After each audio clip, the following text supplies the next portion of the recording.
Namaste to all of you. Welcome back to the Force Niyama podcast. Join me as I continue my conversation with Neeta Datta, a highly regarded Iyengar yoga teacher from Mumbai, India and Cupertino, US. In the second part of the interview, Neeta walks us down memory lane and recalls her experience assisting Guruji in his classes in Mumbai. She speaks about what a trainee teacher should be mindful of at the beginning of their teaching journey, how to learn to observe and what to observe when guiding your students. If we just pick up the words of Guruji and repeat them, they will have no value because we are not connected with ourselves and we are not true to our nature. We have to learn to develop our own understanding, be true to our nature, says Neeta. May this interview give you encouragement and direction in your own practice. Neeta, you are definitely very fortunate to live in the same times as Guruji, to study directly from him, to be close to him, to be observed and guided by him through different stages of your journey. What would be your guidance to a yoga practitioner like me, who didn't have the chance to get to the source and meet Guruji personally, and who perhaps feels a little less fortunate for not experiencing his teachings firsthand? So the fact is, Guruji as a person is no more. And again, we have to realize one thing, that even when we say disciples or students or everyone, we will always take again a part of what he has given. I'll go back a little bit. In Bhagavad Gita, Krishna shows his form to Arjuna. Arjuna cannot see the form, right? He needs special eyes to see that form of Krishna. What does this mean? So when with Guruji, he was magnanimous, okay? Whether you see it or not, it doesn't matter. It really doesn't matter. But the thing is, and that would be perhaps for all of us, because I'm not saying that we are at that same level or something, but we all have different sides of us, right? But even in that, you will see only certain things because we see that in context with some certain things which is in front. For instance, today I saw you for the first time. You may have had some imprint, some of me, or I will have some impressions of you. It could be anything, and that anything could be also related to my state of mind, and same way with yours. Tomorrow, if I were to meet you, and not for this interview, but somewhere else, okay, maybe in a store, you'll see a different side of me. Now, I'm just giving these examples, but even these are not complete. But what happens is we all have certain things we take from Guruji. Guruji was magnanimous, and all of us in some aspect do have that quality in us to a different level, obviously different percentage wise or whatever you call it. So what happens is we can say that I studied from Guruji, and so will say I studied from Guruji, and so and many, but yet you won't get Guruji even if you study with all of us sometimes, right? Because we have just taken what we saw in him at the time, or generally that's what happens. And so what is important is for you, the first thing is, sure, you can study, but I really feel you can study, but it's not just studying with the teachers. How do you call it? Path is actually a little bit treaded upon. Eventually, you can find your own path, but beginning, you will need that path. Then you can go into wilderness and form your own path, right? But in the beginning, you need to tread upon the path which was already treaded. But you have to be open at that point. And that's why, like I said, I give examples because I feel we all have the capacity to be able to observe, to be able to experience. It will take time. If you throw a child in water, they will have a capacity to swim, but you cannot just throw. You see, so the thing is, there are things we need to go through that. Like Guruji had a guru. We all need somebody, okay? But eventually, Guruji actually was way moved forward. So what is important is, yes, you have to go through that, where you have some teachers, you learn from that, but the idea is not taking those words and learning how to connect with yourself, learning to understand what is implied, whether explicitly or implicitly. Why? So those things in the beginning we don't have. You cannot say, tell a child, okay, go run. It has to crawl, it has to walk, it has to, you see, we all have to go through that path. So yes, we all will need somebody, but even then, eventually you have to go. Today, I'll tell you. So sure, Guruji hasn't been around for since 2014. So 10 years. So 10 years, that means we should all, and many people are lost, but we should all be lost because Guruji is not there. But I think Guruji is still alive with us. And as long as he's there with me, I will think, how is Guruji teaching? Sure, there will be limitations because my thinking is still not in par with what he was. The other thing for me was time I got married and came to the US. I did not have Guruji as Guruji teaching me every week. So then you take upon yourself as your responsibility to understand, to see what he's saying. And sure, when you had questions, you can ask. But more than questions, it is now you learn to develop your own understanding. And this has to come. That inner guru is still going to be within you. And that will come through when you read his books. And you have to become one with what he's saying, which takes time. Which takes time. I won't deny that. But in my practice, I'll tell you one thing. I was a casual practitioner because, I mean, come on, we were teenagers. Casual practitioner, actually no practice. Beginning, it was always that after class, my limbs were hurting, legs were hurting, arms were hurting, etc., because totally untrained body. So yes, we were always hurting. I never practiced for quite some time, never practiced. It was every Sunday to Sunday to Sunday to Sunday until Guruji asked me to assist. And when he asked me to assist, I don't know. I mean, what am I going to assist Guruji? I don't know anything. How do you assist? You don't know. So for 2, 3 months, I just did not do anything. I would still do the class because I didn't know what to assist, how to assist Guruji. And then Guruji says, I want you to assist me after 3 months. He was very patient. I'm like, okay. All I see people do, and this was not in Bombay at the time, or there were a couple people, and they'd just be correcting people. And for me, I felt that was not right. That was not right because sometimes you were in a pose and somebody just disturbed you. That's what I felt. Okay. That was my experience. So I wouldn't want to do that. And so I was like, I didn't know what to do. I was actually lost. Also realized we were young. The other people are older. So if they correct, it's different. But somebody young coming and correcting you, and already there are people who would feel that, wait, what does she know? Just the age also matters. I started practicing with my brother, because we were always together. So whenever we could, we would practice.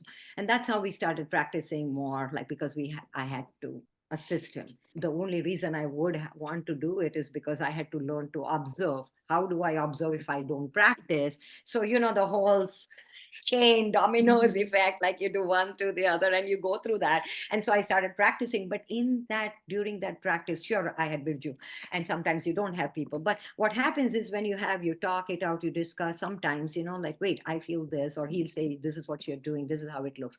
So you start observing yourself, you start connecting. And all these things were very helpful. Once I came to the US, I realized I have nobody. There were teachers, but their teaching was so different. I mean, nothing about good or bad, but here I've studied with Guruji, Gitaji Prashantji. I haven't studied with anybody. I knew I had to be my teacher, and I'm going, in the sense, Guruji is my teacher, but still the actions will be done by me. And the more deeper I got into practice, the Guru in me came through Guruji, of course, but it still came to me through my practice. I cannot say my practice, which is just like physical practice, but you really have to give your mind complete attention, awareness, everything. So without even knowing these things, I started getting deeper and deeper and deeply involved. It's like child doesn't know how their limbs work, yet they start walking, yet they start, you don't know how you digest, yet you digest. I mean, it's simple. So same way, I didn't know anything, but it started happening. The process started happening. But you have to give that. And that is not yoga class in class. That is not a practice, is not where you just practice for 3 hours. My mind can be here, my mind can be there. Start with 15, 20 minutes. But if those 20 minutes were where you connected with yourself, then yes, you will get that guru in you. That guru is something that Guruji initiated us with. Some may not agree, but this is how I feel. That is what. So, no, you are not unfortunate. There is always good fortune. Understand that through this, it will get you. So, yes, when I left India, I felt, I mean, I'm missing my family. I'm missing Guruji. I mean, these are the most important things in my life I was missing. The one person who was really there with me was my husband. Everything else I've left behind. I mean, think about it. But then the fortunate part is you learn how to learn, how to connect with yourself. I mean, and so there are things, so there is nothing you haven't. I mean, sure, none of us are born to live forever. So I don't say that Guruji would have lived as Guruji for, I mean, as a form of BKS Iyengar forever. Sure, it was a huge shock, even though we knew people have to go.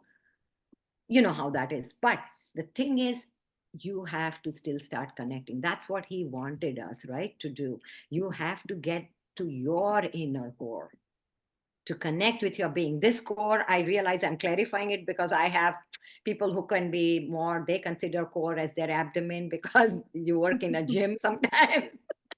Not me, but I came to know through students who must have gone to gym and tell me, so no, not that core. The inner core of your being is yourself. But so when you start connecting, see, you need somebody, you need your teachers, but don't get caught up in just the words. I really feel. And again, like Guruji went back to his scriptures, to the scriptures, not his scriptures, to the scriptures. We may not understand scriptures, but we understand his books. Understand in the sense we can read that language at least. So if you can read that language, then maybe you can understand what Guruji means. Because Guruji taught so many, many, many people. Sometimes it's sad that so many people just took the words. Mm-hmm. So there is that disconnect from themselves. And yoga is not that. Yoga actually connects you. And if you connect with yourself, I connect with you easily. I connect with others easily because I can connect with myself. See, things which are not in our control, like I mentioned when we were just casually talking, things which are not in our control are not in our control. What is in our control, we can do. Let's go back that way. So here we don't get Guruji as Guruji, at least not in that form. So what do we do? What is the next best for us? Let me find that. Some of us can agree with teachers and do things, learn from our teachers, and sure you will. And then sometimes, but you have to keep an open mind here. And that is important because then you will understand the expressions each one of us uses is different. But you will still have to connect with you. And once that happens, yes, you will be able to find your path in yoga. It is there. We shouldn't have a disconnect with ourselves. And that is important. And as long as you're just in your brain, like, the brain is, I try to express it in this manner that it is your external mind. The mind can be external, internal. So as long as it is external mind, it is always going to be taking you outward, outward, outward. So to connect, you have to connect with that internal mind, which brings you to your consciousness or awareness or intelligence or core.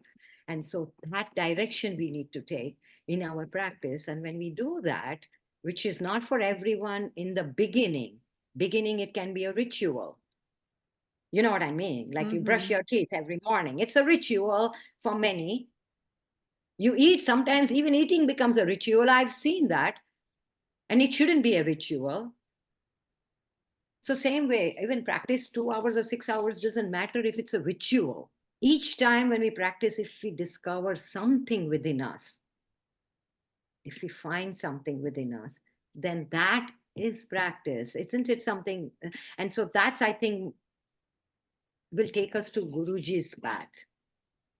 The day, it's like, you've heard this, the day you stop learning, you stop growing, you stop to grow.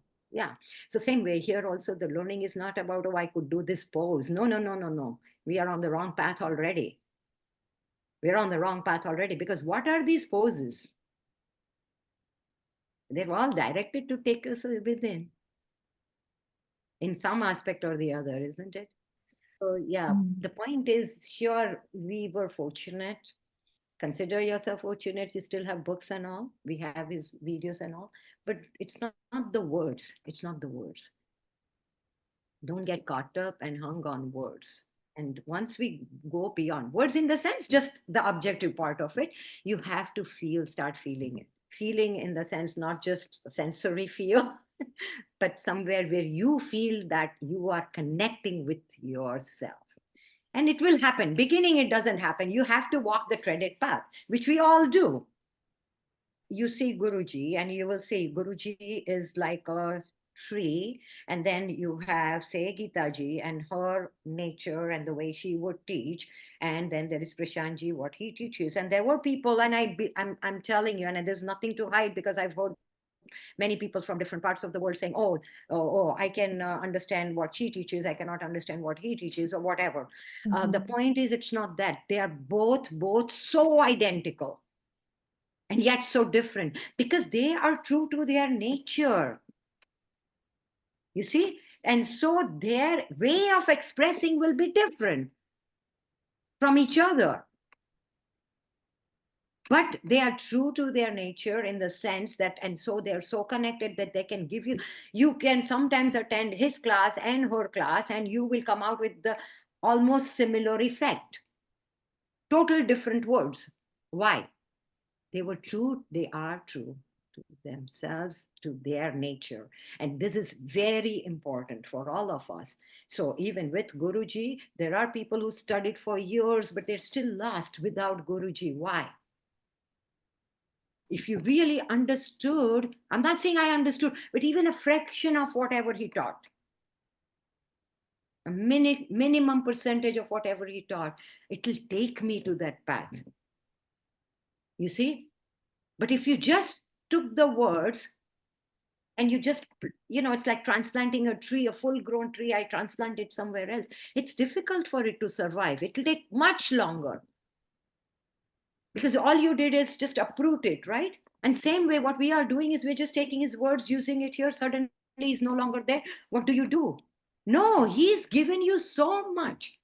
And so I understand that you didn't see Guruji in the sense or study with him. I understand completely. But if you start picking that essence of what is given from whoever the teachers are, which, wherever you can connect, and you will find, I'm not saying this person, that person, because again, our nature, inherent nature is different. We will absorb differently. And sometimes you may be connecting well with me, but not with another person or somebody else. I mean, all these are also from your past imprints, karmas, whatever you call it, but doesn't matter. But the thing is, it's true. We do connect and we understand somebody better than the others. Doesn't mean the others are bad. It's just that we cannot understand as much from them. So whatever, whoever you find, that's fine. But from there, it is really important that we still have to find our path. Even Guruji would have not been able to take us all the way there. He could lead us there. After that, it is still going to be you and your inner Guru. So, yes, books are there, but somewhere he's left so much for us. But you have to connect with yourself, your nature, go within. Even if you cannot, just don't be from the external mind, and just don't do it objectively, is my new ways of explaining people today, I feel. Because I feel when you connect subjectively, then it's you with something. And even in asana, like I give them a simple example. I say, okay, extend your arms was right, but who is extending? And if I say I am extending my arm, then the arm becomes the object, the I becomes the subject, you see. So then that's the difference. So once you start getting that subjective feeling of it, or getting it, that connection will get you to that space, because Guruji has really left so much for us. You briefly mentioned that in some years after you started practicing with Guruji, you also started assisting him in his classes. What was this experience for you, and what kind of impact it made on your practice, which you mentioned a little? But what I'm curious to hear, what kind of impact it made on the way you teach? Like I mentioned earlier, that when I asked me to assist, I mean, I was lost. Well, there are many things I was lost, okay? I mean, not lost as a person, but I was lost. What can I assist? How can I assist? I don't even know. 3 months I was just attending class. I didn't even assist him at all until he says again, Neeta, I want you to assist me. Now I'm following him around because I didn't know what to do, because I explained that when people just come and touch you, it's like, wait, you're disturbing even that whatever little equilibrium I have within me.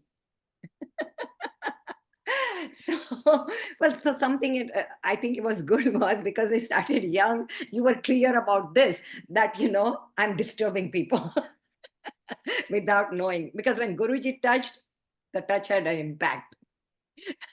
Everyone others touched may not have had that impact. So I didn't know what to do. So then I'm like, I'm following him, I'm observing him. So I learned to observe a lot. Observe is really, we can, it's one word again, but you start not just observing his correction, you observe the effect on those person. You can start observing the skin. I mean, it's all these things happen over a period of time, but you learn to observe. Now I realize for many people it's not just possible because they're so focused on just certain things. So but it's something like, when you observe, even that observation skill is like a sponge which has nothing in it, and you just soak it and it soaks. You understand? When Mm-hmm. sometimes you get those paper sponges which are just nothing, and the moment you put it in water or any liquid, it just soaks and swells. And so your observation skills, eventually I figure that you really learned to observe a lot. Now, to tell you the truth, this is my experience, and I could be really wrong because it may be just a limited experience, but most of the times today people just paraphrase, pick up things and teach. What is really important is that observation skill.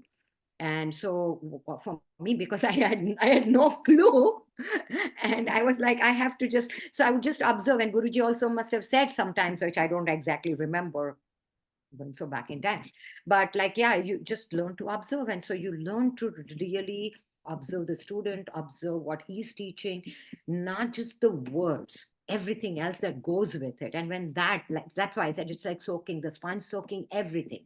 And so you really start soaking up. And when that happens, then so again, it takes time. I mean, all these things take time. And there are questions. Sometimes innocently I would ask, Guruji, this woman, like, this woman I remember, so in pranayam class she'd be sitting like this, and I'm like, Guruji, and Guruji would see her and not, obviously I would try to sit her up and she'd do this, and then I realized something's wrong, and Guruji would never tell, and wouldn't tell me. And then I said, Guruji, he says, yeah, I know.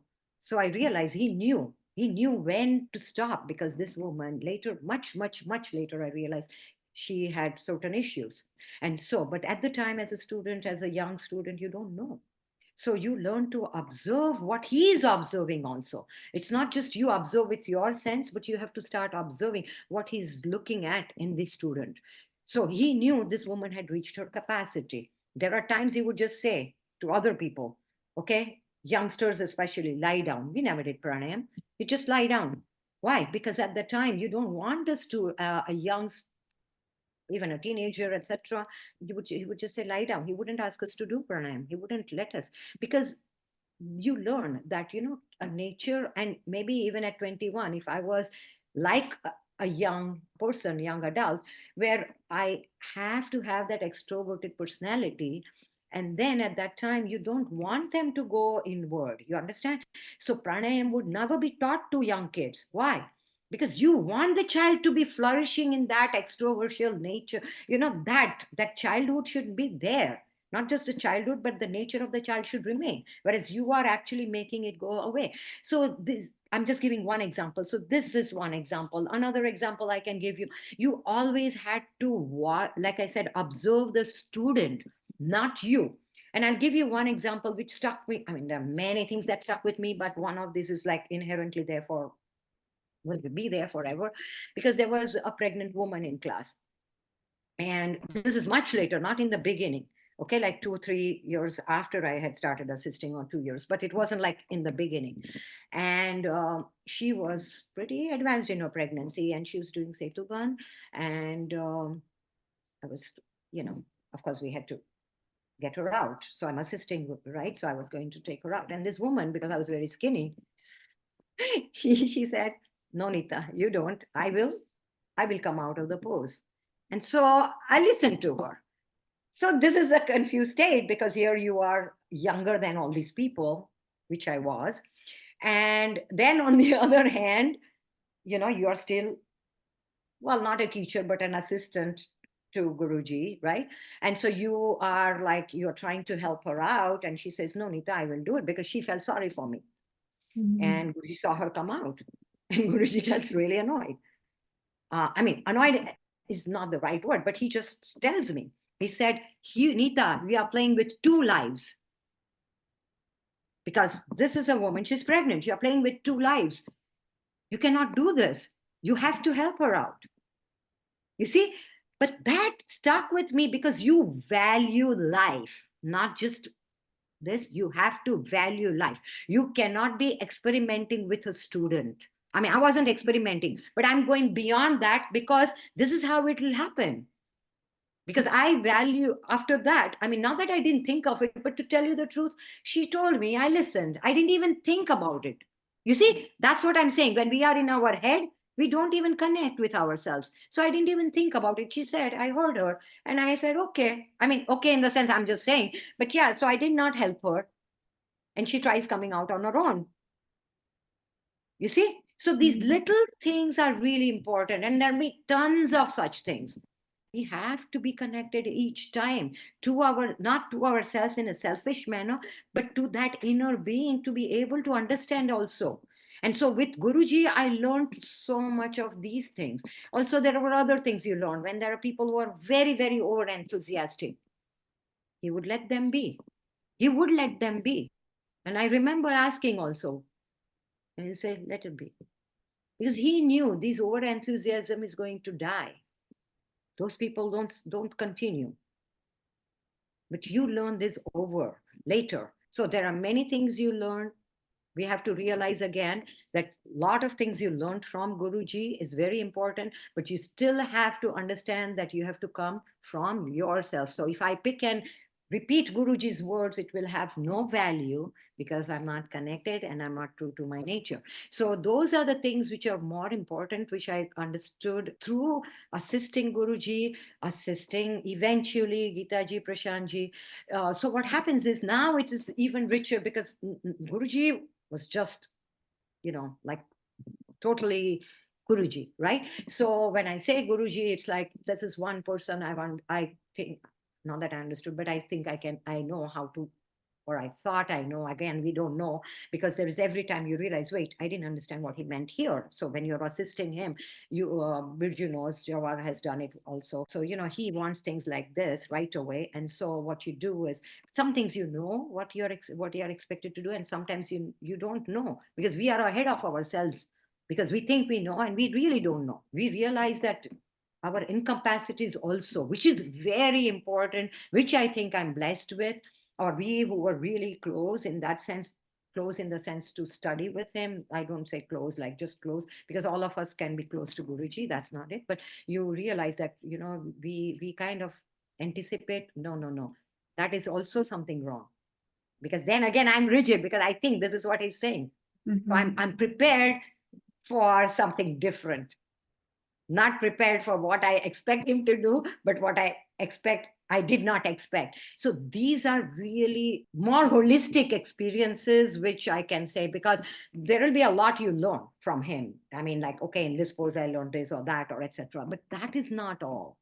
That's not all. The whole subjective thing about how, along with it, also not anticipate everything, even though you anticipate. Again, there is going to be these dualities. You anticipate that this is not necessarily going to be what I expect. Mhm. And so those kind of things are very important, which I learned with Guruji. I mean, along with in my teaching also. I mean, I gave you a previous example about Setuban Sarvangasan or Sarvangasan with a sticky mat. And people will, how do you do that? Literally, those were the expressions were that. And you realize that, wait a minute, I mean, why are you so surprised? Why can't we open? And so those things were such a blessing because, I was young. I could just take it in my stride, absorb it and learn and go with it. So it's difficult to say what I learned because you learn so much, you absorb so much. I also realized that we have our limitations, because I know where Guruji was versus where I am. You always strive to be there, so you realize, and so you also want to keep that perspective in mind so that there is room for us to grow in that direction. And what happens is generally students, which Prashantji you must have heard in his talks also many times, says that students will always tell you, oh, you are good, or this is very good, or they can praise you, and that's fine. That's fine. I don't say that they know or they don't know, because whatever they say in you, and that's the only thing they know. They just only know you, perhaps, or maybe three more teachers. But that doesn't mean you should let it go to your head. So it's really important. And I'm not saying it should go to your head, but you have to realize. And this is where we were blessed because, the people, when I say we, generally, I would say for either my family or for people from Mumbai. I mean, not to distinguish ourselves from others, but it's just that because we were exposed to a lot, because in a good sense, because we used to see Guruji every week and he used to be teaching us every week. So you realize that even though you reach, say, so far, you feel you've moved forward, you realize you're still so far away. And each step you take closer, you realize you're still so far away. And so it gives you that perspective that, no, I'm not the best or the so and so superlative. No, I'm not. And if I was the superlative, I wouldn't be a human form. So you realize those things. So I think all these things are something we need to realize as students and as teachers. Now, that doesn't mean that you're not capable of improving. So you just give up. Oh, I will never be. That's ridiculous. But you realize that we have a lot to go. We have a lot to put in, a lot to learn. And through Guruji and assisting him, not just the poses, there is a subjective, things that you saw him do, which is not in a yoga sana class or a pranayama class. Those were important things, which are not written in books. And they are written if you are sensitive to it. So yeah, the assisting part of it, there's a lot we learned at levels of, yeah, okay, this pose, this is how you do all those things. But that will change. That will change with needs of people, with like the example I gave you of Adho Muksha Anasana. It changes. So you cannot say this is the only way. So, but the lessons were important, that you can never say this is the only way, because there will be many, many ways, many, many approaches to go to your destination, which is come too close to yourself. Thank you for tuning in. Join me in the next episode, the third part of the interview with Neeta Datta. There, we'll speak about the meaning of svadhyaya, self-study, and how not to be rigid about our yoga practice, but to integrate it into our day-to-day life. Thank you, and see you in the next episode.